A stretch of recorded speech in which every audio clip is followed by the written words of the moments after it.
Anytime recently, have you ever used some sort of technology device from around 2015 or earlier? Chances are you can detect changes, but most notably our pivot from dynamic, 3D-inspired GUI designs to flat, practical but nearly lifeless ones. In this video, I'll be discussing the many styles of classical design, some ranging from different styles and visual appeal, but still sharing the common vision of utopian futurism and harmony between technology and nature. For a brief rundown of classical design, there are three areas to look at for some insight on the topic. Fruit du jour arrow, a sterile internet theme with aquatic features and eco-friendly colors, the most commonly seen among the three. Vector flourish, a general term for abstract imagery, sometimes including natural aspects by the use of graphic vectors. And third, cyberfuturism, a theme more insanely high-tech, eye-catching fashion and optimism for the 21st century, with still what people from the past expected for the future. The feelings these ideas provoked help create all of these aesthetics listed. And even though these things may seem outdated to modern-day design, without this era of early internet, the way we see things online would be different without those individuals who didn't hesitate to bring their own creativity in commercials, game design, music, and even more mediums, which I'll be getting at now. For our opener, Fruit du jour Metro is a common style for this era. Unlike its counterpart, Fruit du jour Arrow, it was inspired by street-like designs, raves, hyper-colors, and was often present in ads from all sorts of different companies. Due to the typical idea being crisp geometrical shapes and human silhouettes, I can see how it gained somewhat of a following. It was different from the other styles, and still included small hints of nature while being its own thing. It was meant to capture the eyes of a younger audience, to make whatever was being advertised seem in the moment, and its distinctiveness led it to be one of the most often used. Techno-Zen, a fresh style inspired by Japanese wellness and cool professionalism, didn't have as much influence on mainstream, but was more present on handhelds like the Nintendo DS, Wii, and others outside of Nintendo, Sony following this example. This style is usually pleasing to those who are more clean in their taste, and because a handful of creative individuals happen to like this particular style, which also shared elements of Japanese and Scandinavian interior design, Techno-Zen had lots of music dedicated to its feel by artists like Sarani Poggi, Gabriel Gundaker, and Toa, a Vocaloid producer. With the high desire to upgrade casual gaming all those years ago, the Metal Heart theme came to be.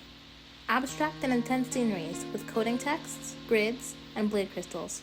Home consoles and computers like the PlayStation, Windows 2000, and Xbox had games in this era, and as a result, gained influence to this new style, distinctive with its dark colors. Sites that defaulted dark themes like DeviantArt and Two Advanced Studios also had a making in the origin of true Metal Heart. It's a shame that its aesthetic was quickly changed due to vibrancy taking the reins of popularity, and soon, it slowly began to change into a style more similar to Fruit du jour Metro.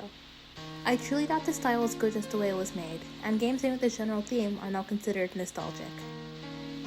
Photo Night Web was a satirical meme among the r Fruit du jour Arrow subreddit.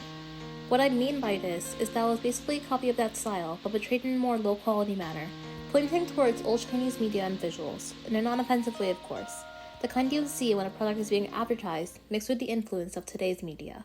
Absurd images that may not make sense together, and surrealism is exactly how the creator, Guillaume Sogaro's 2002 dreamt it to be.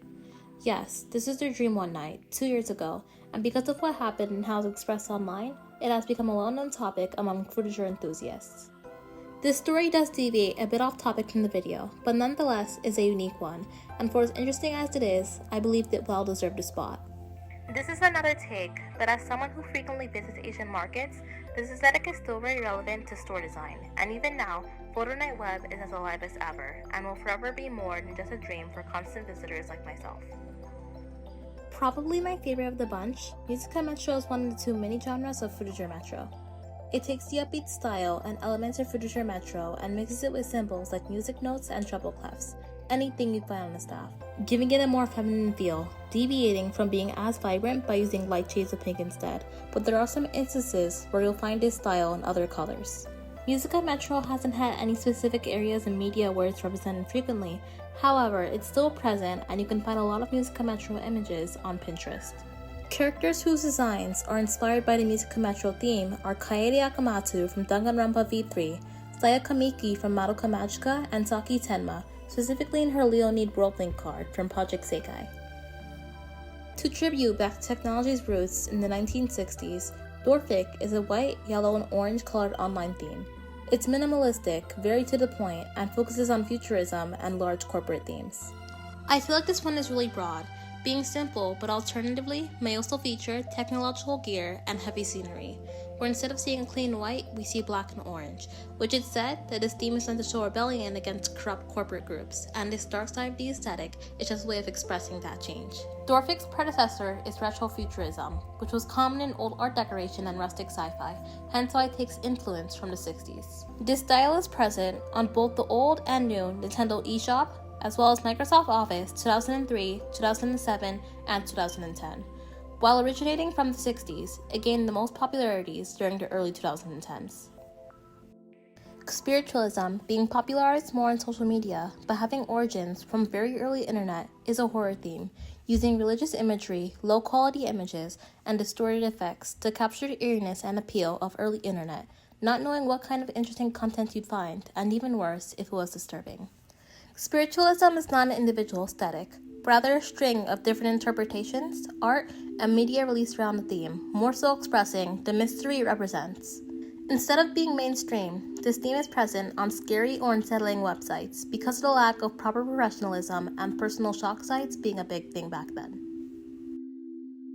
If there was a word for the style that defined how society perceived futurism before it became a tangible thing, out of all these that I listed so far, and the ones I'll list after this, it would be abstract tech. Think about things like artificial intelligence and robotic advancement. That was the ideal technology that we dreamed of and are now working towards today. I'm not exactly pushing for or against technological advancement, but the point I'm trying to get at here is that instead of this theme having influence on the early digital age, it was the image that society had for it. Hence why the iconic Windows opening screen and sci-fi had similar aesthetics, featuring circuit patterns, geometrical shapes, gradient scenery, and shades of blue, but in some cases you can find other colors like red or purple. We lost this vision as we slowly advanced tech to look more bland, eventually opting for minimalism. Many people have associated the mainstream aesthetic future era as the style that was the image of the early digital era, and while I agree, I don't think that style marked the beginning of general advancement, but rather was a result of it, making abstract tech a symbol for innovation. I'm not really the biggest fan of putting core at the end of aesthetics, but according to Wikipedia for its coined term, clean core is a theme that, given its name, promotes hygienic habits created roughly a decade plus ago. Companies like Mr. Clean, Neutrogena, Scrubbing Bubbles, and Dawn release advertisements with similar themes of pure scenery, cleaning supplies, and blue water, which stood out due to how pleasing and anxiety-reducing it was to the eyes of many people. Cleancore's true origin was from 2014 on a Tumblr vlog by the name of Safety Corp, which used Cleancore themes. Safety Corp is now a terminated blog. A few years later, when the time came for the lockdown, which caused many people to panic and question how hygienic everything was around them, people began paying more attention to and clinging to the style, now posting things like stim boards for the neurodivergent community and various playlists dedicated to this theme. Super Flat Pop was colorful graphic design common in kid shows and anime from the 2000s, also reminiscent of Fruiter Metro, and probably is the most relevant to today in terms of entertainment. Japanese artist Takashi Murakami, the creator of Super Flat, made this kind of art to showcase and mix traditional art with the post-war manga craze among Japanese citizens. Old kiddie flash game websites and 2010 kid shows like The Amazing World of Gumball, Kuku Harajuku, and Lalaloopsy had this theme. If you look at DS game history regarding Superflat, you'll also find Rhythm Heaven, Kokoro no Kokoron, Tamagotchi no Bagare, and more, just more often featured in the Japanese game line. This appeal is obviously targeted towards young children, and stands out for its excellent origins. Looking back at all of this in 2025, it feels so fascinating that the internet, something we see every day, used to have so much complexity, from visual appeal to symbolism and popularity. Aesthetics are pretty much everywhere, and it's common for people to want to pay attention to what captures their eye. With the advancement of technology and more ways to explore media, the future has been shaped into what we know it. Corporate minimalism, the style infamous for its basic, flat, and monotone look.